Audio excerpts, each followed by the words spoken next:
آپ نے وہ واقعہ سنا ہوگا، معروف واقعہ، کہ حضرت عمر رضی اللہ تعالیٰ عنہ کے دور خلافت میں حضرت عبداللہ ابن عباس کو مجلس شورا میں بٹھایا جاتا.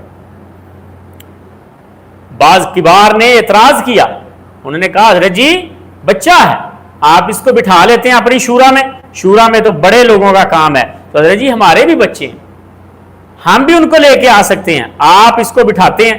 تو حضرت عمر رضی اللہ تعالیٰ عنہ نے ان کو کہا کہ کل پھر سورۃ النصر کی تفسیر صاحب نے مجھے بتانی، کل میں تمہیں بتاؤں گا کہ میں اس کو کیوں بٹھاتا ہوں.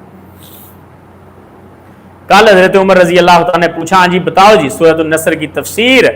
تو سورۃ النصر کی تفسیر بتاتے ہوئے سب صحابہ نے اپنی اپنی تفسیر بتائی. انہوں نے کہا جی اس میں فتوحات کی خوشخبری ہے، فتح مکہ کی طرف اشارہ ہے، ہر کسی نے اپنی اپنی تفسیر بتائی. جب عبداللہ ابن عباس کی باری آئی تو حضرت عمر نے کہا ہاں جی عبداللہ آپ بتاؤ. انہوں نے کہا حضرت جی میرے نزدیک اس میں اللہ کے نبی کی وفات کا اشارہ ہے کہ اللہ کے نبی کی وفات کا وقت آ گیا. انہوں نے کہا وہ کیسے؟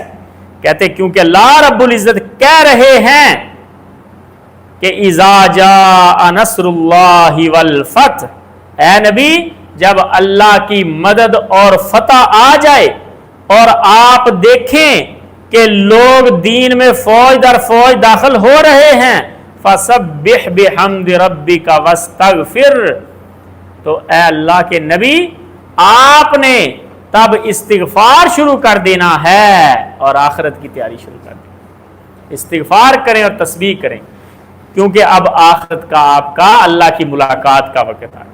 حضرت عمر نے جب یہ تفسیر سنی وہ فرمانے لگے میرے نزدیک بھی اس کی یہی تفسیر ہے، اور ابو بکر کے نزدیک بھی اس کی یہی تفسیر تھی. اسی لیے جب یہ آیت نازل ہوئی تھی تو حضرت ابو بکر نے رونا شروع کر دیا تھا. ان کو اشارہ مل گیا تھا کہ اب اللہ کے نبی کے جانے کا وقت آ گیا.